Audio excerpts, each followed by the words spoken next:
Bom dia, boa tarde, né? Dependendo do horário que vocês estão assistindo, ou boa noite. Hoje nós vamos falar a respeito da introdução aos estudos de fungos. Né? Sou professor de vocês, meu nome é Humberto, sou doutor em biotecnologia, trabalhei muitos anos com fungo, né, com moléculas com atividade antifúngica. Aí, para isso, para ver o efeito dessas moléculas nos fungos, eu tive que estudar bastante sobre eles. Né? Então, fica aí a ideia de que eu estudei bastante a respeito desses organismos para poder estar aqui apresentando essa aula para vocês. Okay? Bom, o que a gente vai fazer? A introdução ao estudo de fungos. Porque se a gente for estudar fungo de uma maneira profunda, digamos assim, né, nós teríamos que ter uma disciplina só para falar sobre eles. Eles são extremamente diversos e a maior parte dos estudiosos não conhece todos os fungos. Né? Geralmente eles são especialistas em alguns tipos de fungo, porque eles têm características muito distintas, né? Então é difícil estudar. E muda, como o estudo de fungo é recente, apesar de vocês verem que ele foi descoberto, né? É visto como fungo há muitos anos atrás, mas um estudo molecular, um estudo de DNA, vocês vão ver que há muitas alterações na sua taxonomia.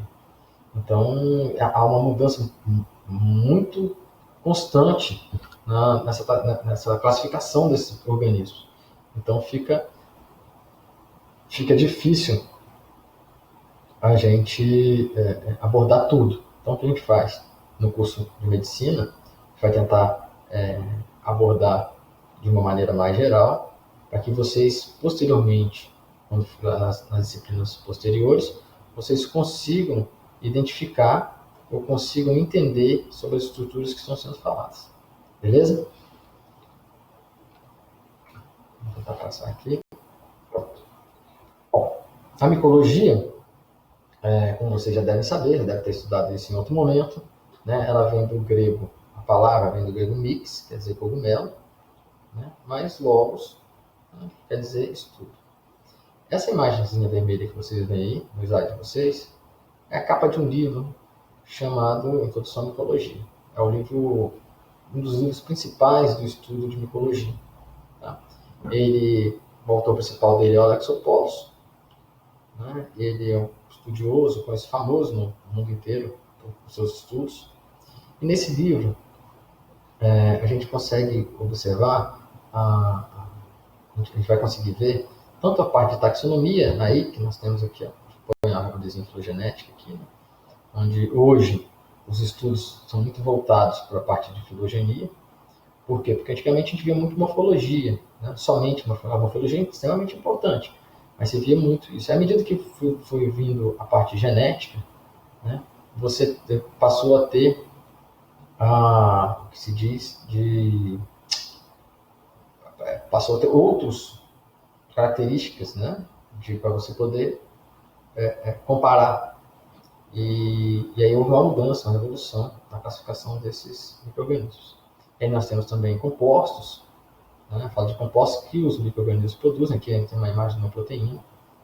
Né? E aí esses compostos podem ter atividade biotecnológica, vou citar um exemplo, uma atividade até antifúngica mesmo, contra outro tipo de fungo, ou como antibacteriana, né? Enfim. E aí também, posteriormente, a produção de medicamentos, né, para isso. Então, ele aborda, de uma forma geral, desde a classificação até as outras, como é que se diz? As outras funções ou usos que pode ser dado para algumas classes. Mas para isso, para que esses estudos mais avançados surgissem, obviamente teve alguém que teria que ter iniciado esses estudos, né? É sempre bom a gente dar o mérito, os créditos para essas pessoas. No caso nosso aqui foi o Jean Baptiste de la Porta, 1588, fez a primeira observação de um esporo, ele escreveu. Né? E posteriormente, muitos anos depois, em 1729, né? Numa obra na revista Nova Plantara, né? Antônio Kelly, ele descreveu, aí tem uma revista aqui, ó, né? Descreveu mais detalhadamente um estudo, né? Fez mais detalhadamente um estudo sobre micologia. Tá? Bom, como eu já disse, a micologia, o nome, né? Característico de mix, cogumelo e ovos estudo, são organismos eucariotos, são umbíquos, que isso quer dizer, estão presentes em todos os locais, né? São unicelulares ou pluricelulares. A gente vê aqui um pluricelular na imagem, tá? Heterotróficos, ou seja, ele libera enzimas, as enzimas degradam o substrato e ele absorve. Ou quimio-organotróficos, né? Depende de uma reação química, né? Promovem determinadas atividades que liberam energia para eles. Ok? Vamos lá. Tem que passar aqui no mouse. Bom, quanto à reprodução, eu vou falar isso várias vezes, tá, pessoal? Porque isso para a gente não faça confusão depois com outros reinos, tá? A reprodução pode ser assexuada ou sexuada. A dispersão, né, geralmente a disseminação de propágulos, e aí esses propágulos, que no caso são os esporos ou conídeos, conídeos é um tipo de esporo, então ela pode ser propagada através da água, né, cai o animal, o próprio homem, sementes, insetos, pelo ar. Né? Só para você ter uma ideia, por exemplo, estoques de sementes, tem bastante fungo, né? Então tem que ter um controle e tal, porque vai para outra exportação, né? Então nos portos tem controle para ver que tipo de fungo que tem ali, para não levar para outro país, enfim. E eles crescem bem a temperatura ambiente em meios ácidos. Posteriormente eu vou falar sobre isso, sobre o crescimento deles, para vocês verem como é importante o meio de cultura, a forma de se cultivar esses organismos em laboratório. Tá? Como características gerais, né, como eu já disse, nutrição absortiva, e aí tem enzimas extracelulares, são exoenzimas, né? Quebra diferentes moléculas insolúveis, aí carboidrato, lipídio, dependendo, isso aí pode ser fatores limitantes, inclusive, para o crescimento deles. Né? Então, eles podem metabolizar uma grande variedade de produtos, né? E eles têm a necessidade de água livre, tem que estar num ambiente. Por isso que é um mofo, então, tal lugar tem mofo, porque geralmente é um lugar úmido. Né? Então, eles promovem essa absorção por difusão. Tá? Temperaturas ótimas de crescimento entre 25 e 30 graus. Aí, por isso que a gente vai ver a estufa de crescimento no laboratório está lá, entre 25 e 30 graus, a mínima de 10 graus, a máxima de 40 graus. Obviamente, pessoal, que a gente tem espécies que vão aos extremos, né? Como algumas espécies são termófilos, né? Como por exemplo está escrito aqui, mais de 50 graus, e psicófilos, menos de 0 graus. O pH vai ser importantíssimo para o crescimento também, né? Como eu disse lá, falei em outro momento sobre o pH ácido. Tá? A maioria cresce em pH ácido, não quer dizer que não tenha outros que crescem em outros ambientes. Tá? Bom, quanto ao oxigênio, né, a maioria é aeróbico. Existem os anaeróbicos facultativos, né, que ele pode mudar o seu metabolismo entre respiração e fermentação. Aí depois, posteriormente, a gente vai falar sobre as leveduras e tal, a gente vai entrar nisso aí. Tá? E os anaeróbicos obrigatórios, a gente não consegue viver na presença de oxigênio, tá? Só com gás carbônico. Okay? Com relação à luz, apesar de eles não serem plantas, não fazer fotossíntese, tá? Ela é desnecessária para o crescimento somático, mas pode induzir algumas estruturas reprodutivas, por exemplo, alguns esporângios, por exemplo, seguem, né, na hora que eles são formados, eles seguem a luz, né? Ou seja, ele está no solo, então ele aponta para cima, né, contra a gravidade, e aí tem um efeito da luz sobre o crescimento dessas estruturas. Tá? E aí, agora que eu li agora o slide, orientação dos esporófilos para a descarga dos esporos. Então foi exatamente isso que eu falei. Então a luz pode interferir nisso. Tá? Modo de vida. Modo de vida. Eles são organismos quimio-organotróficos, né?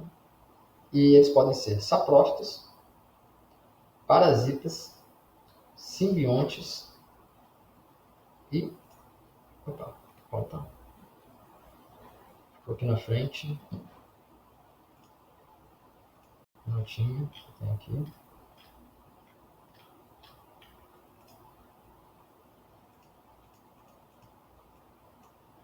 Predadores.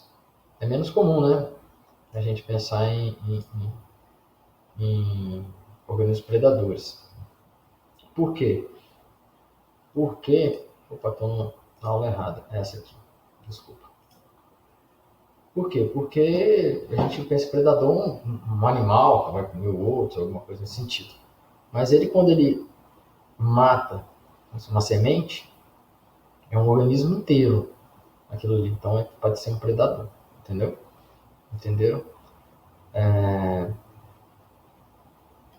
Bom, existe a confusão que sempre teve ao longo dos anos, né? Que achar que os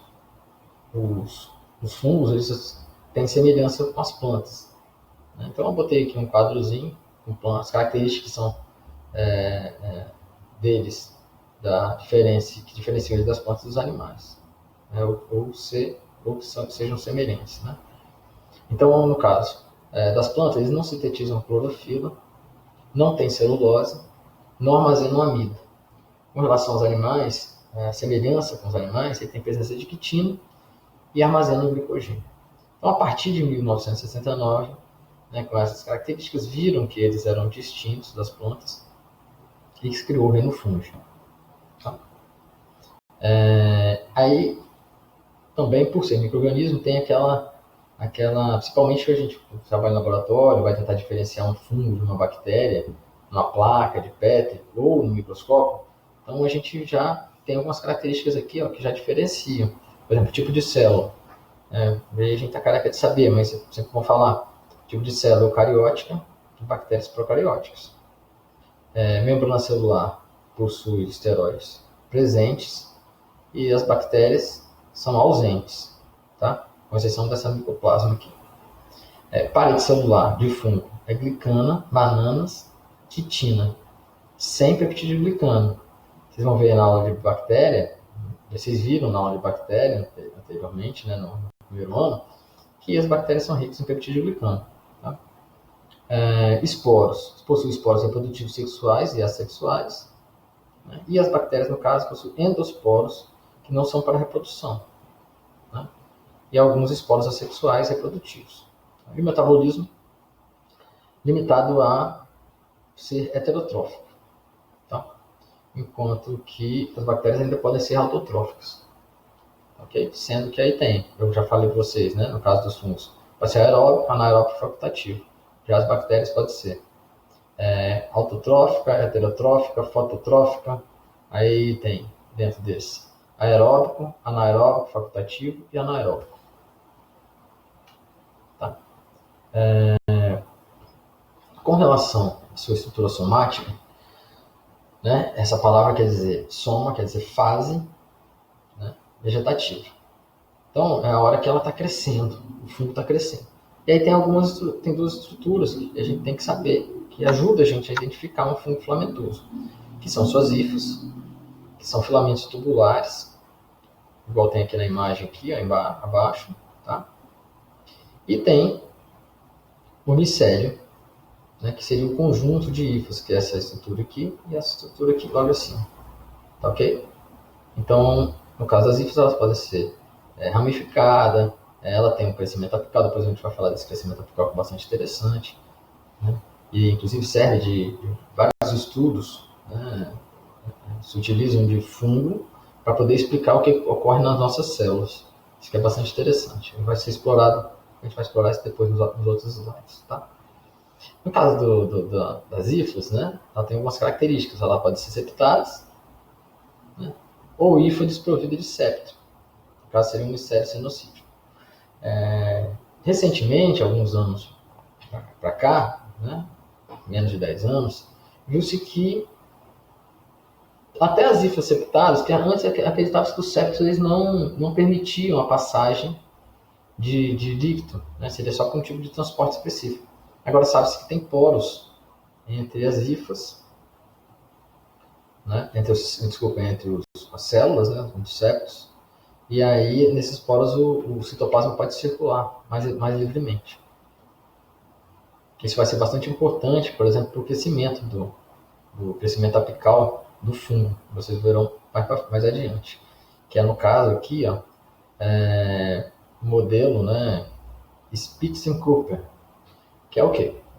Essa região é o ápice, né, que chama-se Spitzenkoppe, onde as organelas elas são levadas, né, somente mitocôndrias e tal, elas são levadas através do citoesqueleto até a parte de crescimento, que é a ponta. E é o que acontece. Nessa ponta é que há um maior gasto de energia, precisa de maior quantidade de matéria-prima. Você vai precisar de proteína, vai precisar de açúcar para a parede, vai precisar, né, de uma série de compostos para que ocorra o crescimento. Só que esse crescimento é tão interessante que começaram a observar, estudar em fungo, mas viram que também existe em seres humanos.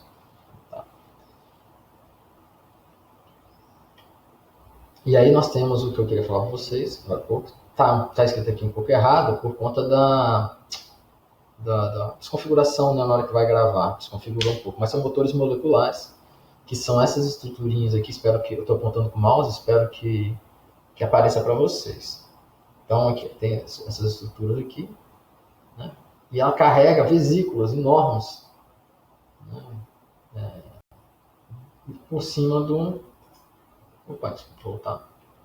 Por cima do microtubo. Isso aqui, vocês procuram motores moleculares na internet, no YouTube, que vocês vão ver por essa imagem, se você achar essa imagem aqui, eu não consegui botar o vídeo, vocês vão ver como essa estrutura ela caminha sobre o microtubo.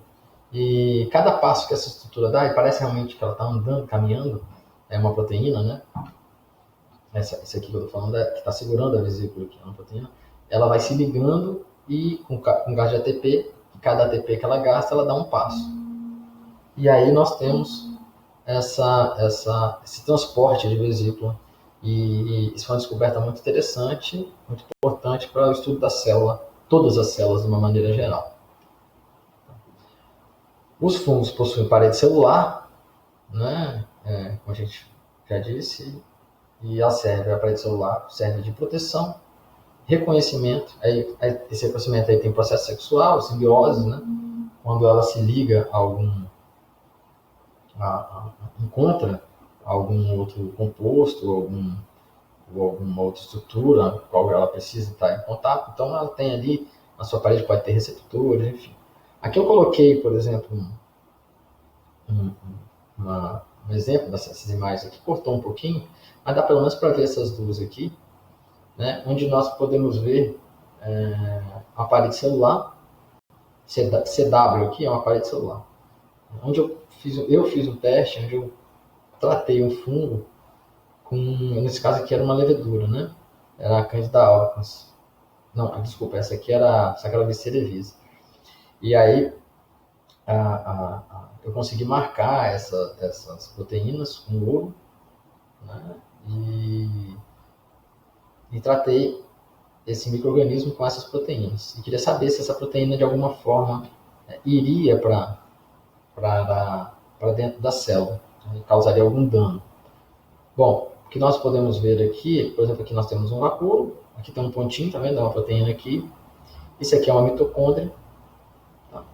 Essa outra parte aqui embaixo é a mitocôndria. A gente vê vários, não tem a setinha aqui, ó, vários pontinhos que são da proteína. Na parede celular, a gente vê um aglomerado aqui de pontinhos, né? Tem ponto aqui. Mas a gente vê também a mudança, né? Essa aqui é outra mitocôndria. A gente vê uma mudança na densidade dessa parede. Então, para você ver que essa parede reconhece o ambiente externo, então ela consegue modificar a sua densidade.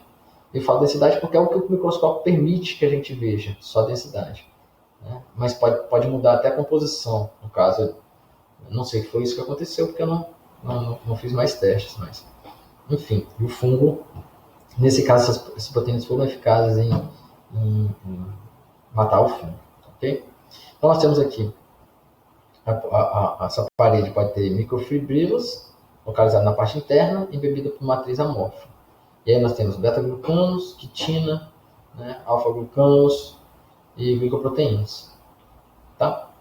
E aí, bom sempre lembrar que não tem celulose, apesar de ser um eucariótico, mas tem, né, ergosterol.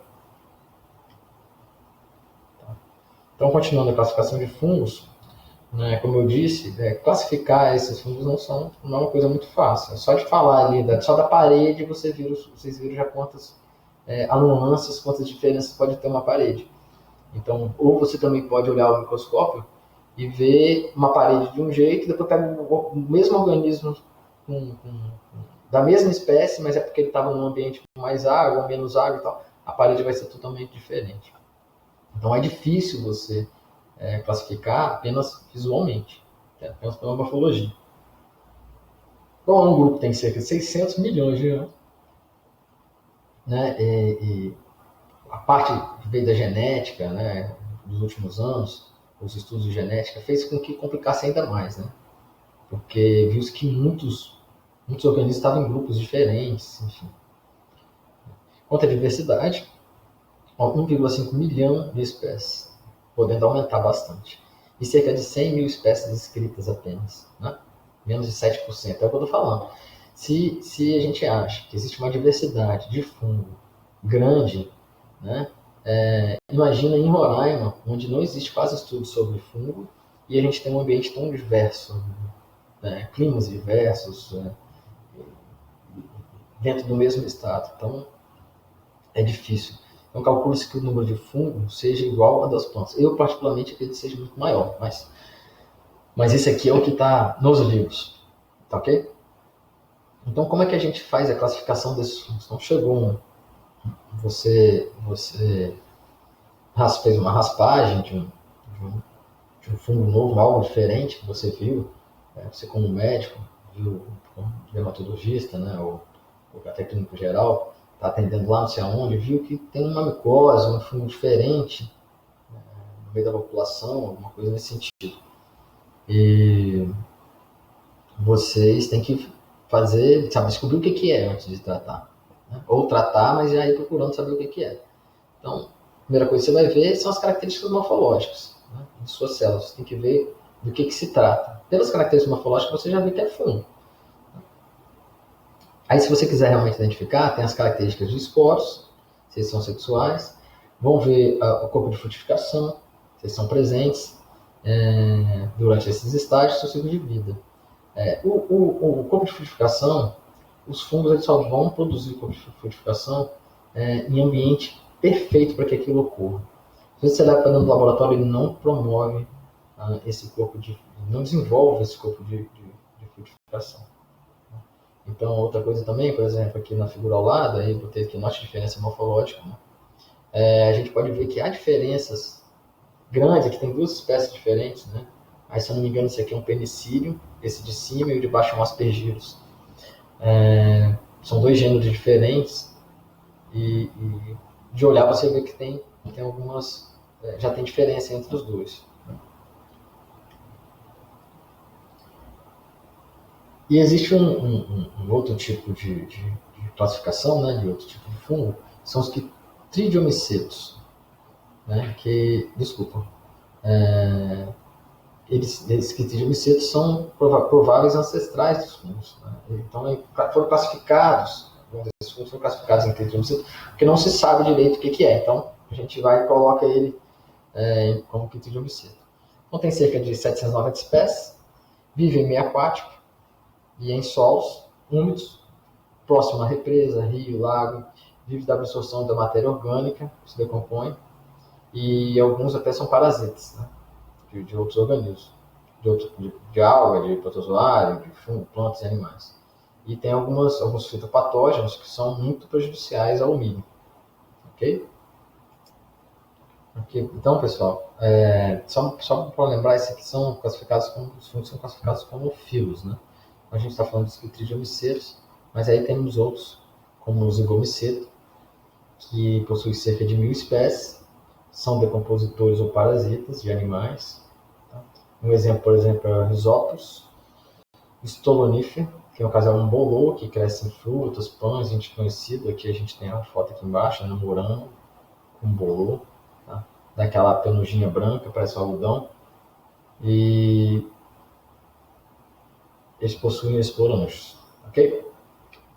Outro filo seria os ascomicetos, cerca de 32.000 espécies, forma estrutura reprodutiva sexuada, que é conhecida como asco, e várias por exemplo, conídeo, asco, várias estruturas, vários tipos de esporas, de repente, dependendo da classe, do filo que ele leva um nome específico. Enquanto o ascomiceto, que é esporo, então é um asco. Tá? No caso também da forma de saco que ele tem, então tem a forma de ascos. Tá? Então, eles produzem ascosporos. Aí tem morquelas, né, que são filamentosas, e algumas leveduras, como Saccharomyces, fermento de pão, né, utilizado para fazer cerveja, cachaça e tal. Então, Saccharomyces, por exemplo, a Saccharomyces cerevisiae, por exemplo, eu trabalho bastante com ela, inclusive. É bom lembrar também, pessoal, que a Saccharomyces cerevisiae é uma célula modelo, né? Ela é muito parecida com as nossas células. Então, os testes que são feitos em laboratórios e de estudo celular, para ver como é que a célula se comporta em determinado ambiente, tal, levando como exemplo, né, para células humanas, muitas vezes são feitas com Saccharomyces cerevisiae primeiro. Se não foi o primeiro, foi um dos primeiros organismos a ter o DNA sequenciado. Os basidiomicetos, aí a gente vai lembrar sempre dos cogumelos, né? Tem cerca de 22.000 espécies, produzem estruturas reprodutoras sexuadas, que são essas estruturas usadas basídeos, produtores de basidiosporos. Tá vendo? Os esporos geralmente levam o nome da classe. Tá? Eu sempre falo classe, do filo. Tá? E aí inclui cogumelo, bordelha de pau, ferrugem e carvões. Os deuteromicetos, né, que são fungos imperfeitos, mitospóricos, anamorfos. A fase sexuada não é conhecida, ou não pode ter sido simplesmente, ou pode ter sido perdida ao longo do processo evolutivo.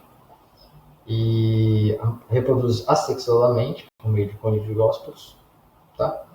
E os genes mais conhecidos são o penicillium, que produz a penicilina, e aspergilos, que produz, por exemplo, toxinas cancerígenas. Vocês vão ouvir muito falar de aspergilose quando vocês tiverem aula de pneumologia.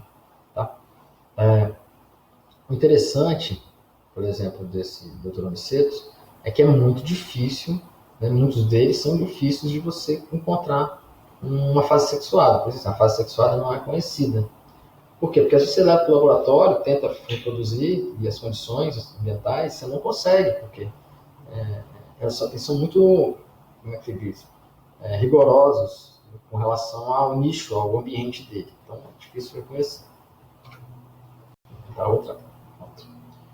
Com relação à morfologia, como eu disse, então, eles podem desenvolver em meio de cultura especiais, e aí eles podem formar colônias. E aí você pode ser leveduriforme ou filamentosa. E aí são aquilo que eu falei anteriormente lá atrás. Tem um fungo filamentoso e tem um fungo levedura. Tá?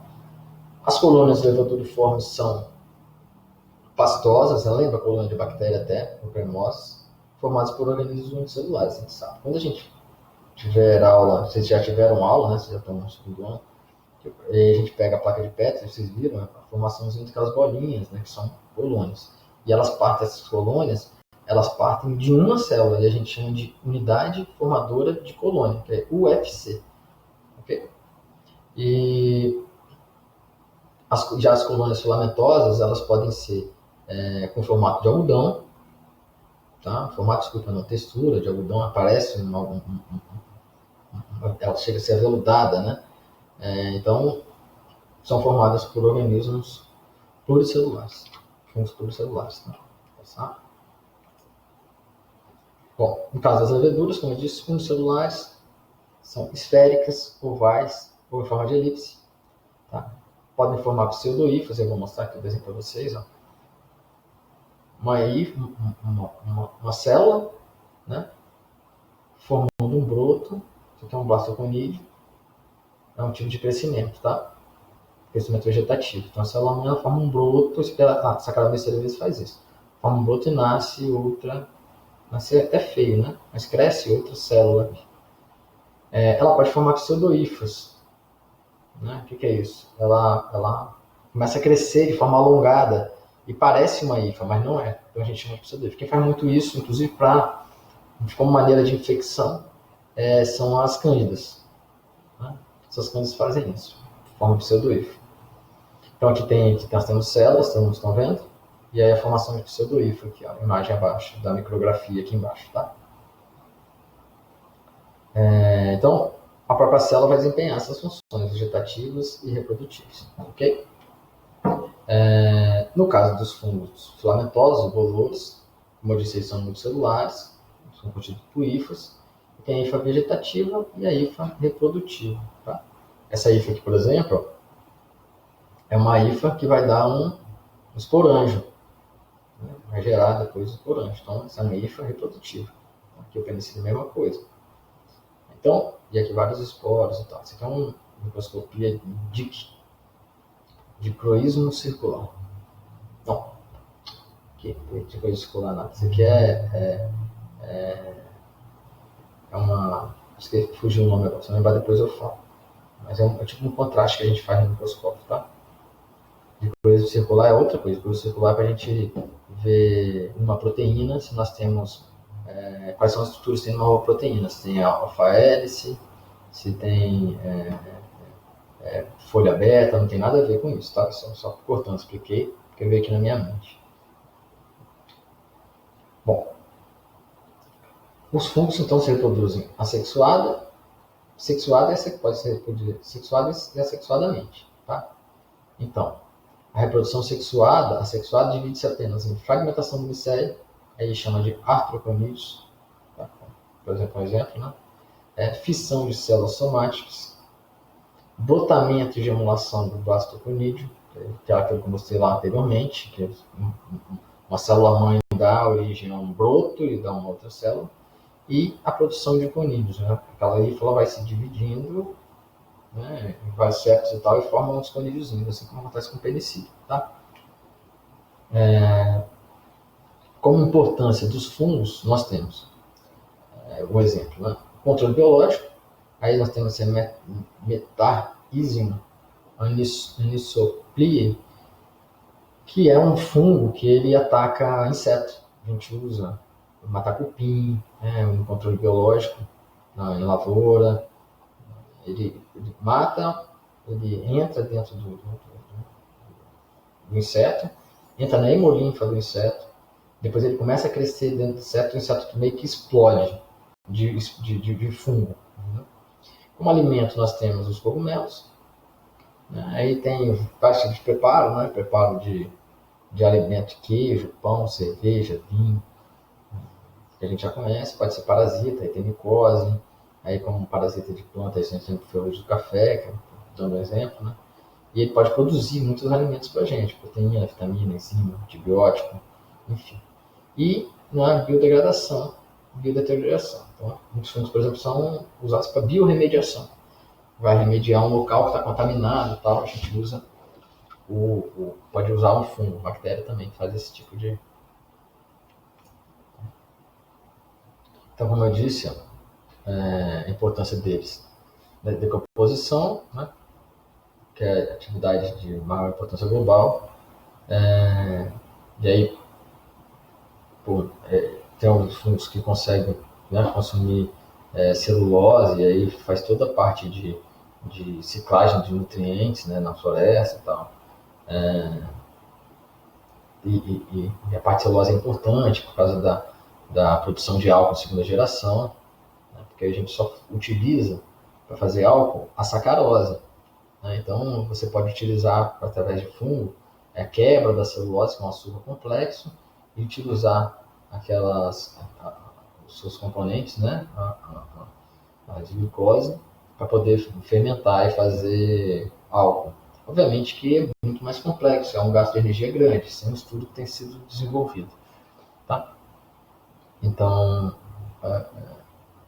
decompõe, né? A decomposição é bastante importante para a nossa sobrevivência na Terra, digamos assim, todos os outros animais e plantas. Então aí nós temos dentro da importância, né, a produção de antibióticos. Aí tem o Alexander Fleming, né, com seu penicilio, formou a penicilina em 1941, né? E o Brodson, ele, a partir também de um fungo, né, ele conseguiu, do fungo cefalosporino acremônio, fez a cefalosporina em 1948, né? O fungo produziu. E a corrida, obviamente, para o antibiótico passou a modificar essas moléculas e a procurar novas moléculas em outros tipos de fungo. Além disso, nós temos um grande problema com relação à alergia, por causa dos esporos. E aí, quando a gente deita, está em casa e começa a espirrar torta e direita, a casa na verdade está empoeirada, cheia de esporo, ou o teto do banheiro está cheio de aspergilos, então pode causar algum tipo de alergia. Tá? Nós temos problemas também com envenenamento, né? Aí tem a manita, o fungo de parede, e o fungo cogumelo pode ser tóxico. Aí eu falei aqui, ó, que em 1993, 1994, né, tinha nos Estados Unidos, né, teve um surto de hemorragia pulmonar, era aspergilos que estavam ocorrendo. Né? Esse outro fungo aqui, não estou conseguindo ver isso, também causando problemas pulmonares, né, de saúde, também relacionado a fungo dentro de casa. Bom, aí como eu te comentei no início da aula, né, a gente iria falar sobre os esporos, né, sua dormência e a dispersão. Na verdade, eu coloquei no slide dizendo que seria algo importante, né? Enfim. Então, além da reprodução, da disseminação, dispersão desses micro-organismos, né, o estudo desses esporos são bastante importantes também, obviamente, para a sua classificação. Tá? Mas quando colocar só como um parênteses, né? E esses esporos, eles, assim como uma semente, digamos assim, mal comparando, né? Porque nem é bom fazer esse tipo de comparação, porque as pessoas tendem a olhar já o fungo como planta, né? Mas só para a gente ter uma ideia, ele tem que cair no substrato no local ideal para que ele... Bom, pessoal, pausei aqui, tive que ver uma coisa e está voltando. Bom, então ele tem que cair em algum local que seja eficiente que seja adequado para que ele se desenvolva, né? Assim, então ele faz uso de dispersores. E aí nós temos aí mudanças climáticas, ambientais, que podem motivar a interrupção. Voltando. Então, as mudanças ambientais, elas podem gerar exaustão de nutrientes, morte ou resistência do hospedeiro. Então, assim, chuva, sol, ou um tipo de substrato diferente pode fazer com que seja uma condição favorável ou seja uma condição desfavorável para aquele esporo. Então, esses são alguns fatores que alteram, né? Então, para que ele, por exemplo, sobreviva, muitos esporos, por exemplo, eles reduzem bastante o metabolismo. Né? É engraçado, ele é bastante parecido com a semente, né? Ele reduz bastante e mobiliza algumas reservas. Então, esperando a dispersão, aí aqui, ó, dispersão, né? Para que ele caia em algum local com condições favoráveis e você haja quebra de dormência, quer dizer, está cochilando ali com essa redução de metabolismo. Na hora que ele cai em um ambiente favorável, ele vai ter essa germinação, né, do esporo. Então, o papel desses esporos são, né, obviamente, para a gente no estudo, né, está relacionado com a taxonomia. Né? Por quê? Porque tem uma variedade de formas diferentes, tanto do esporófito quanto do esporo, né? O que está ligado aos complexos processos sexuais, né, o corpo de frutificação, isso dá estruturas totalmente distintas, e que faz com que eles tenham vários tipos de detalhes, e aí a gente consiga identificar. Né? Eu estou comendo aqui minha apresentação, né? Mas aí, assim como as plantas, pessoal, a gente olha para essas estruturas e tenta identificar, até hoje, a estrutura, apesar do advento da genética, a gente faz bastante uso dessas estruturas vegetativas. Então, na esporulação e no desenvolvimento, nós temos um fungo com um ciclo de vida facultativo, né, com crescimento vegetativo versus a esporulação. E o crescimento vegetativo não é necessariamente um pré-requisito para a esporulação. Então, tem plantas, tem fungos que eles já germinam e já pode, de repente, já rapidamente, né, não precisa de crescer, ficar enorme o fungo para poder esporular. Ele não precisa, não necessariamente é um pré-requisito, por isso que eu estou falando. Tá? Esse processo de esporulação, né, para depois a dispersão, ele precisa de um estímulo, de repente, a maioria das vezes são condições ambientais, né? E eles são bastante utilizados na pesquisa. Tá? E por quê? Aquilo que eu falei, igual esse cara me cerveja, ele tem um crescimento rápido, você consegue muitas células facilmente, você manipula microbiologicamente, né, com placa de PET, de maneira fácil, né? E a manipulação genética, por essas características, você de repente ter várias gerações e tal, rapidamente, você tem a manipulação genética mais fácil. Né? Você consegue ver resultados, fenótipos e tal, bem mais rapidamente. Com relação à esporulação e à reprodução, né, aí eu que falei que os esporos podem ser semelhantes a sementes, né, e aí a formação de um novo indivíduo. E a dispersão também é muito parecida, né? Por exemplo, um dente de leão dispersa, e, por exemplo, um tipo de fungo que pode dispersar seus esporos, né, através do vento.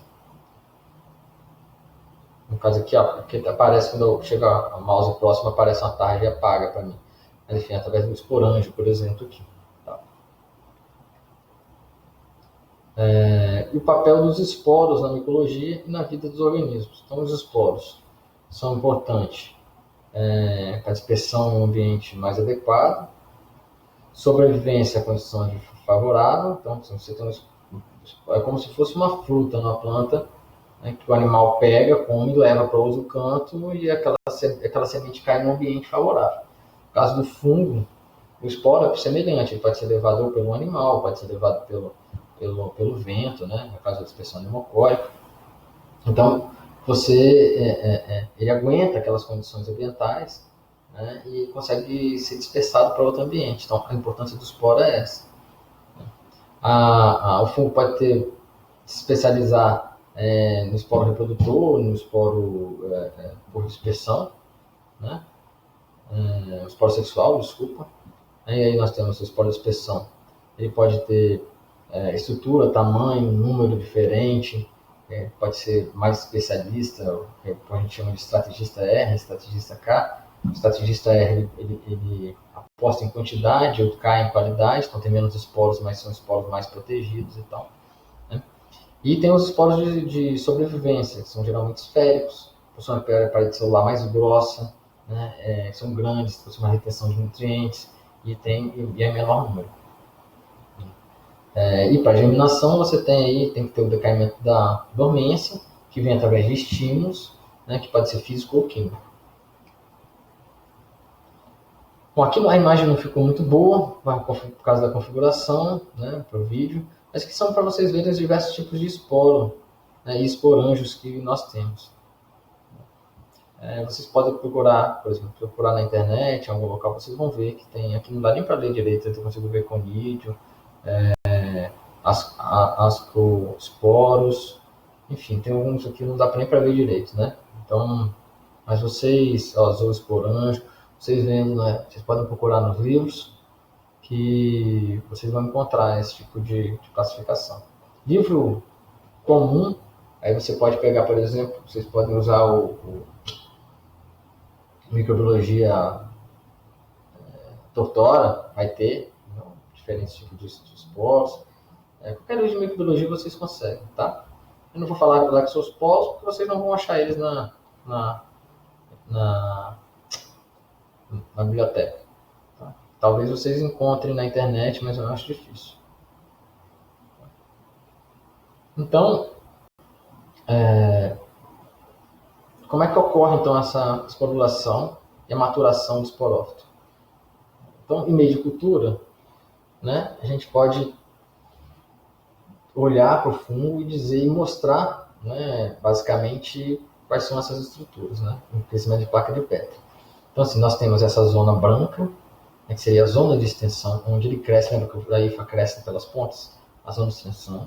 A zona produtiva, ou seja, onde vai consumir o meio de cultura, ela vai estar lançando as enzimas, né, e a zona de frutificação, né, que é o meio, é onde ela levanta mais, e é ali onde você vai ter a esporulação e tal, do fungo, inclusive, de maneira geral falando, né? Pode ser dos fungos, dependendo da cultura e tal. Tá. O fungo ele pode ser cultivado em alguns tipos de cultura, tá? Meios de cultura, então nós temos meio de cultura superficial e meio líquido, né? Ele pode formar, aí ele fica um meio estático, né? E ele forma um tapete em cima do meio de cultura, que nós pode formar aqui em cima, um tapetezinho. Tá? A cultura submersa, ou seja, o fungo cresce dentro do meio de cultura, ele fica mergulhado. E aí você precisa de um shake, que é o que é um shake, um agitador, que é esse aparelhozinho aqui. Né? E aí o esporóforo ele emerge do líquido e aparece na parte de cima. Isso acontece com fungos aquáticos, né? E o meio fica parado. Opa, desculpa. Volta. E a cultura contínua, onde você tira um nutriente que você sabe que aquele nutriente vai dar o start, né? Vai estimular a esporulação.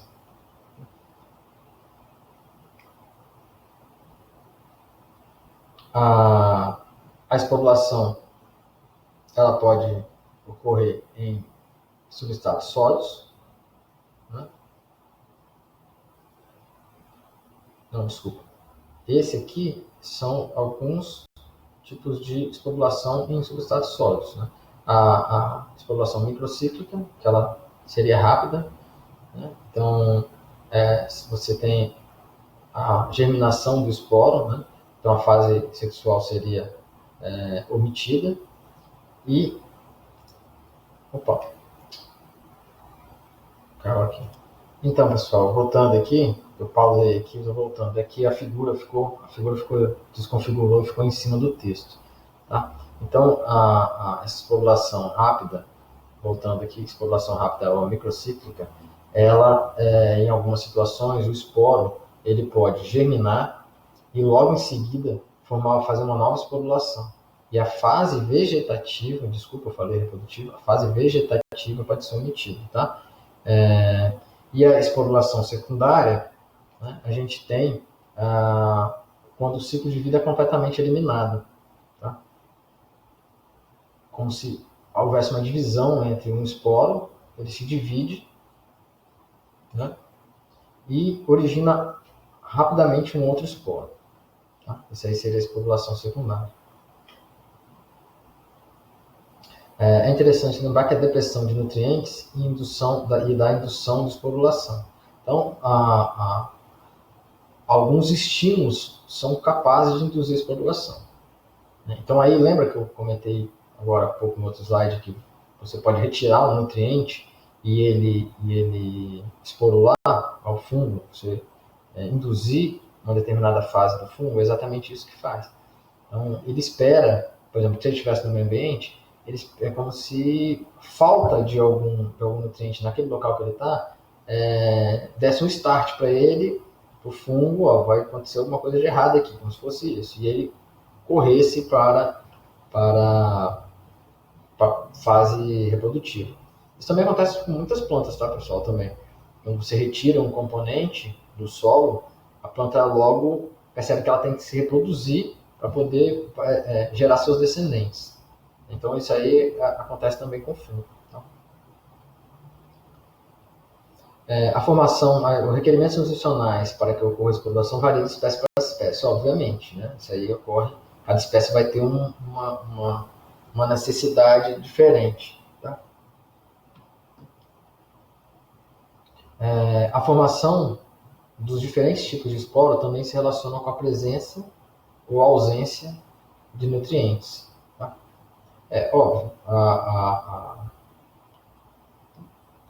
porque um tipo de fungo ele pode esporular de maneiras diferentes. Então, dependendo do determinado nutriente que tem naquele local, ele vai ou não ter um tipo de esporo ou um tipo de outro, como por exemplo o Fusarium oxysporum, por exemplo, na balança entre carbono e nitrogênio, você pode ter esporos de sobrevivência ou esporos de reprodução, né? Dependendo dos nutrientes que você tem ali. Tá? E quais são os requerimentos nutricionais para a exploração? Um meio, por exemplo, adequado para o crescimento vegetativo, nem sempre é o ideal. Repetindo o que foi falado, né? De repente, algumas coisas precisam de você retirar algum nutriente. Né?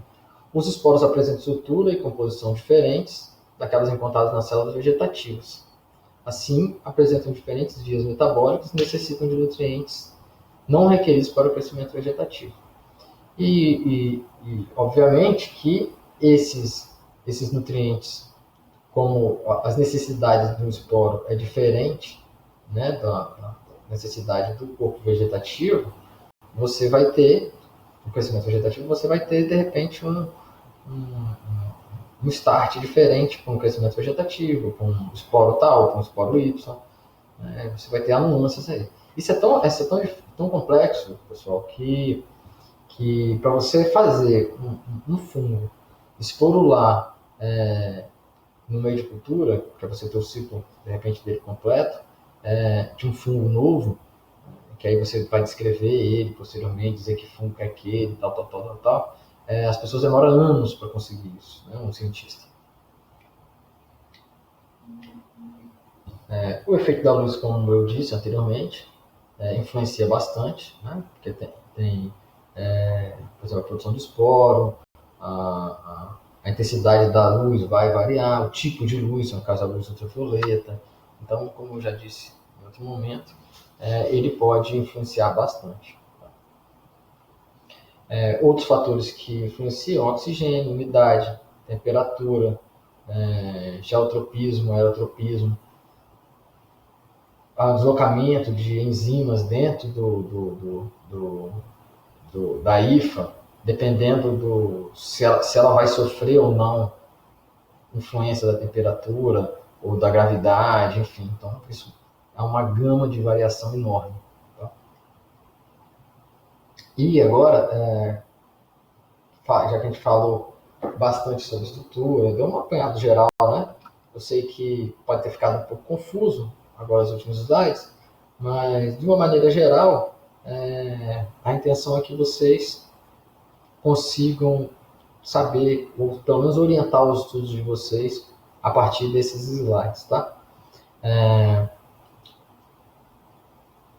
Por que se deve fazer, por exemplo, o exame micológico? Né? Então, aí eu coloquei alguns exemplos aqui de como é que se faz, porque é relativamente simples.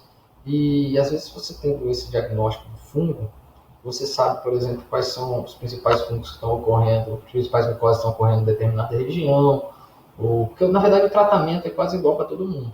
Mas é interessante você saber, por exemplo, dentro de uma cadeia, tal, quais são os tipos porque é um ambiente fechado, muita gente junto, quais são os tipos de micro-organismos que estão acometendo as doenças ali naquele local. Então, nós temos essas coletas. Tá? Aí eu vou te mostrar para vocês como é que faz. A coleta de material pode ser de escamas, tá? O que ficou errado, escrito errado, de pelos, né? de unha, secreção, pus, biópsia, etc. Aqui, por exemplo, a pessoa está com um material aqui, aqui não é um suave, né? Mas poderia ser. Está cortando realmente, raspando, fazendo uma raspagem da unha da pessoa, aí vai colocar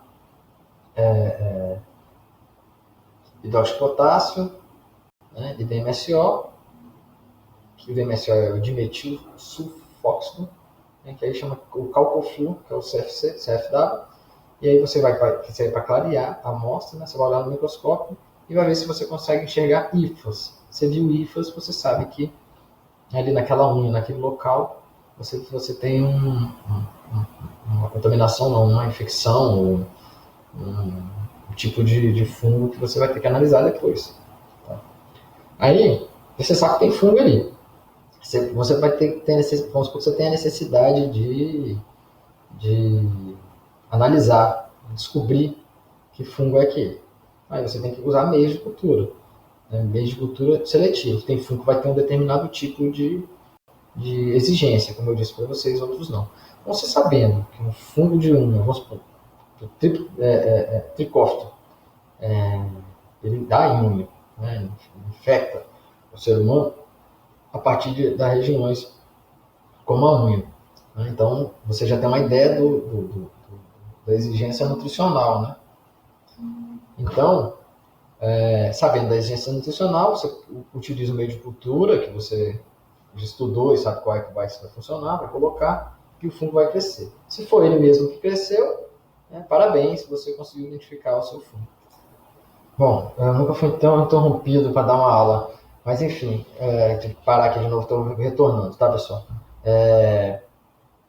Então, aí depois que você observa o fungo, né, você também pode usar a microscopia para te auxiliar. Você pode cortar onde está o fungo, né, a placa de Petri, o meio de cultura, colocar numa lâmina, né, e pode também molhar o microscópio ou pode colocar para crescer na estufa. Nesse caso aqui, a gente tem uma técnica de cultivo já em lâmina. Tá? Você pode fazer aquilo que eu falei anteriormente, pegar o fungo e olhar no microscópio, mas esse aqui é uma técnica onde você coloca o fungo na placa, né, tira um quadradinho, põe ele na estufa, na lâmina, põe na estufa e depois você vai olhar no microscópio. Tá? Não sei se ficou claro, mas é o cultivo na lâmina aqui, esse tópico. Tá? Porque como eu parei, na hora que eu voltei para pegar o fio da meada, eu dei uma engasgada aqui. Tem uma outra técnica também que a gente chama de perfuração em pelo, que a gente tem esses dois tipos de tricófito, né, que um não vai fazer a perfuração e o outro vai fazer a perfuração. Então a gente consegue diferenciar o tricófito metagraphites, né, e o tricófito rubrum. O metagraphites, ele vai fazer esses buraquinhos no pelo. Então você coloca o pelo no cabelo, se ele formar esses buracos, você consegue identificar. Então, obviamente, o tratamento é diferente, então por isso que a gente consegue essa diferenciação. Tá? E aí é importante fazer essa diferenciação, porque o tratamento é diferente. Tá? Bom, a parte, na verdade, que eu mais gosto é a final. Né? E é interessante porque a busca por compostos antimicrobianos é incessante e nós estamos sempre correndo. Então, eu vou falar um pouquinho para vocês como é que ocorre essa pesquisa de antifúngicos, né? Principalmente peptídeos antimicrobianos. E, obviamente, que isso deve cair na prova em alguma questão, tá? Bom, primeiramente, pessoal, a gente tem tem um candidato digamos assim. Como seria esse candidato? O candidato pode ser uma planta, pode ser um outro fungo, pode ser algo que você vê dentro de uma floresta que tudo está fungado, então, mas aquela planta está perfeita, de nada pega fungo nela. Então ela pode ser que ela tenha algum composto antifúngico, né?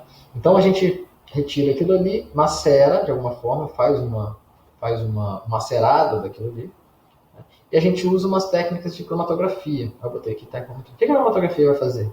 Ela vai separar, você tem um monte de moléculas, deixa eu ver se eu consigo aumentar aqui, se não vai pular.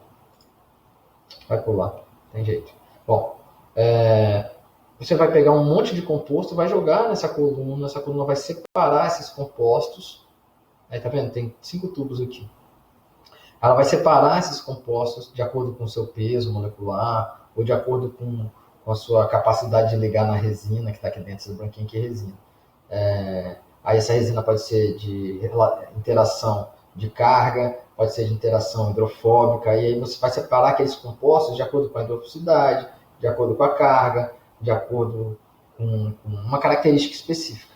E aí você separa essas moléculas. No caso aqui é uma proteína. Tá? Você separa. Posteriormente que você separou, começou a separar, você joga em outro, aqui no caso, esse gráfico aqui, esse primeiro gráfico, você pega cada tubo desse, faz uma leitura espectrofotômetro. Sabe o que é o espectrofotômetro? Por isso que é bom a interação às vezes. Mas o espectrofotômetro, pessoal, vai passar uma luz, né? No caso é específico, cada tubo desse, ele vai passar uma luz a 280 nanômetros. As proteínas, elas possuem anéis aminoácidos aromáticos. Possuem anéis aromáticos, obviamente. A luz 280 vai bater nesse anel aromático, vai refletir e vai dar um comprimento de onda. Quanto mais anel aromático, mais proteína tem, maior é o comprimento de onda. A gente consegue ver aqui que há um aumento aqui em P1, no gráfico 1, aumento da absorbância, que é o eixo Y, tá? Aumento da absorbância, ou seja, tem proteína nesses primeiros tubos, do tubo mais ou menos aqui 4 até o 9, ou 8, tá? É o número do tubo. E posteriormente aqui em P2 também tem um monte de proteína, porque cresceu aqui. Só que a gente utilizou esse P1, passou no HPLC, que faz a mesma coisa, só que é tudo automático. Você coloca, injeta, ele te dá o gráfico, já te dá tudo. Automático. E aí, na absorbância aqui a 220 nanômetros, ele te mostra que existe um pico aqui diferente, grande. Esses picos aqui são grandes, são proteínas separadas. Aí você pega essas proteínas, cada pico desse aqui, você consegue coletar o líquido que sai da coluna e você vai fazer o teste, né? Desculpa, aqui, aí você vai fazer um gel, né, onde você vai ver se realmente está puro. Se aquele gráfico lá, aquele pico lá estava puro, aí faz um gel. O que é um gel? Um gel, pessoal, é quando você vai colocar a proteína num poço, aí você tem 2 vidros ali, aqui onde eu estou com a setinha aqui, tem 2 vidros, e aí você tem um gelzinho dentro, no meio dessas 2 placas de vidro. Quando você coloca a amostra está com carga negativa, você passou um composto chamado SDS, está com carga negativa, ele vai tentar atravessar esse gel. Esse gel é um emaranhado de acrilamida, que a gente chama, que é um gel, uma gelatina. Ele vai tentar atravessar. Quando ele vai tentar atravessar, as proteínas menores vão atravessar mais rápido, porque ela, né, vai ficar mais fácil passar por esse emaranhado. As médias vão passar mais lento e as pesadas vão ficar ali em cima. Então, aqui, quando a gente olha o gel, aqui a gente tem um marcador molecular, que é para a gente saber qual o peso de cada proteína. Essas aqui são proteínas conhecidas, esse aqui a gente compra, esse M. Então tem uma proteína de 16 kilodaltons, uma proteína de 14, uma proteína de 10, tudo aqui. Aqui nós temos uma fração, que é aquele extrato, que a gente macerou a planta lá e tal. Então aqui tem as proteínas, tem um monte de proteína aqui. Aqui tem um P1 e o P2 daquele gráfico anterior. E aqui tem a proteína purificada. Tendo a proteína purificada, pessoal, a gente vai passar ele num aparelho, que se chama uma técnica chamada degradação de Edman.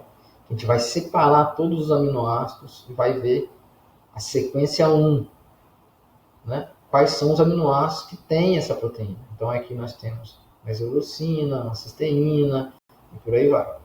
E aí, tá. Aqui tem uma sequência. Aí a gente joga no computador um Blast Protein, que é um software livre que existe na internet, e ele vai te dizer com que planta aquela sua sequência de proteína, em que planta existe uma sequência parecida. Aí apareceu vários aqui, inclusive pimenta. E aí você tem a sequência, ele alinha e diz, olha, sua proteína é 66% parecida com essa planta aqui. 68% parecida com essa outra aqui, que é a pimenta. Tá? E por aí vai. Sabendo que proteína que você tem em mãos, você coloca numa plaquinha de 96 postos, que é essa aqui com os postozinhos azuis, coloca meio de cultura, coloca o fungo e coloca várias concentrações de proteína que você quer. Depois você faz a leitura de 6 em 6 horas para ver se o fungo está crescendo. O que acontece? Dentro desse pocinho, quando o fungo começa a crescer, a luz que atravessa ele para fazer a medida, se ele cresceu muito, a luz tem dificuldade de passar. Se ela tem dificuldade de passar, ela te dá uma leitura alta, ou seja, o fungo cresceu muito. Se ela te dá uma leitura baixa, o fungo cresceu pouco. Se o fungo cresceu pouco, a proteína que você colocou junto com ele matou. Então aqui nós temos um gráfico. O eixo X, o eixo Y, a absorbância, ou seja, o crescimento, e o eixo X é o tempo de leitura. Então eu fiz a leitura com 0 horas, com 12 horas, com 18 horas, 18, 20, 25 horas, 24 horas e as outras horas aqui. Tá? Então nós vimos aqui, nesse caso específico, aqui nós temos o controle, quadradinho clarinho, que os micro-organismos cresceram mais com a proteína do que sem a proteína. Tá? 100 mg, 200 mg, 400 mg. Nesse caso aqui, Saccharomyces cerevisiae, no caso de Candida albicans, o crescimento foi 50% menor quando você usou 400 microgramas. E aqui em Candida tropicalis, houve um crescimento maior, assim como no Saccharomyces cerevisiae. Tá? Quando a gente olha, então, Candida albicans no microscópio, esse aqui é a microscopia eletrônica de campo claro, e esse aqui, fluorescência. Tá? É uma técnica que a gente usa, que a gente pega um corante fluorescente. Esse corante fluorescente só consegue entrar na célula se a célula tiver com a membrana debilitada. Se a célula tiver com a membrana debilitada, é porque o composto que você está usando para atacar a célula, no caso da nossa proteína, ela está conseguindo destruir a membrana celular. E aí nós temos aqui umas marcações de fluorescência, essa proteína está conseguindo fazer isso. E no caso das Candida tropicalis, apesar dela ter crescido mais, ela formou pseudohifa, e a pseudohifa está toda permeabilizada. Isso significa que a proteína está agindo em Candida tropicalis, tá? E aí a gente prova isso também por microscopia eletrônica de varredura. Eu fazia isso. Essas imagens são todas minhas, tá, pessoal? Originais. Então a microscopia eletrônica de varredura, ela varre a superfície da célula. A gente consegue ver a superfície da célula. Tá? Então, Saccharomyces cerevisiae, a célula ficou até mais gordinha, tá vendo? É o mesmo aumento. E a célula está mais gordinha. Candida albicans, estourou as células, né? Vou mostrar o vazamento de citoplasma, C e D. E Candida tropicalis, aí F tem o controle, e o F foi tratado com a proteína, formação de pseudohifa aqui, que é uma alteração morfológica. Ela está tentando responder ao dano que ela está sofrendo. Posteriormente, então, a gente faz o anticorpo, pega essa proteína, faz o anticorpo, a gente injeta essa proteína no coelhinho, né? Depois de 4 semanas seguidas, depois a gente tira o sangue do coelho, centrifuga. Então a gente tem no plasma anticorpos policlonais contra essa proteína, que é aquela proteína que a gente fez o teste, tá? Aqui está desconfigurando tudo, mas enfim. Depois eu faço o teste, né? De inibição de anticorpo 1 para 1000, 1 para 2000, 1 para 3000, e ver que o anticorpo se liga na proteína. E esse anticorpo, a gente já colocou nele ele se liga na proteína, e a gente vem com um anticorpo secundário contra o anticorpo do coelho, e ele tem uma peroxidase na ponta. Aí a gente joga um substrato de peroxidase, a peroxidase quebra, que é o peróxido, né? E aí dá uma marcaçãozinha, ele fica marcado. E aí a gente sabe que funcionou quando está a marcação. Então o anticorpo funciona. Tendo o anticorpo em mãos, né, a gente sabe que esse anticorpo o que ele vai fazer? Ele vai se ligar onde tiver a proteína. Então a gente trata o fungo, fungo com a proteína vai estar aqui aquela imagem que eu mostrei logo no começo da aula, né? Os pontinhos aqui. vai lavar com o anticorpo vai se ligar nas proteínas, depois a gente vem com o anticorpo secundário, só que dessa vez não é com peroxidase, é com ouro, uma partícula de ouro. Aí coloca, aí ele se liga a proteína. Aí não, tem a proteína, aí se liga o anticorpo do coelho e o anticorpo secundário se liga no anticorpo do coelho. Com ouro. E aí na hora que você coloca no microscópio, o microscópio vai e o feixe de elétron no microscópio vai bater no ouro e não vai conseguir refletir como reflete na estrutura. E aí vai dar um ponto preto. E aí você consegue ver o pontinho preto, onde tem um pontinho preto e onde tem a proteína. Ok? Esse aqui, por exemplo, a gente viu, voltar, se você volta isso. A gente viu isso aqui é um núcleo, tá? Figura B é um núcleo e tem proteína dentro do núcleo. A gente ficou pensando, será que essa proteína ela está se ligando ao DNA? Então vamos extrair o DNA da célula, vamos fazer um gel de DNA. Então temos DNA aqui.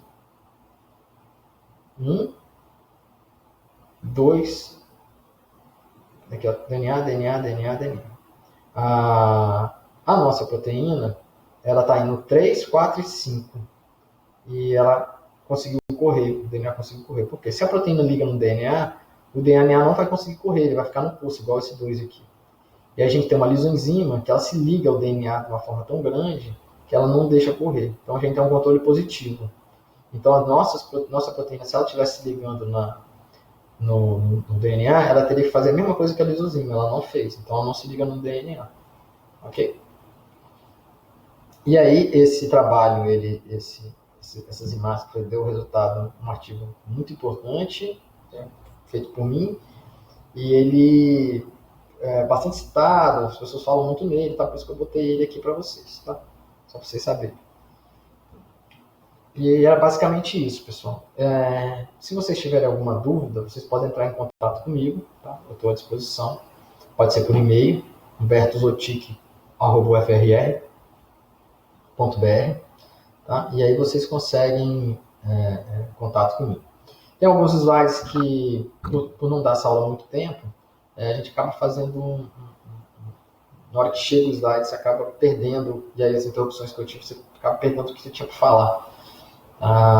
E se vocês tiverem alguma dúvida, então vocês me perguntem a respeito desses slides, eu ficaria feliz em responder. Tá ok?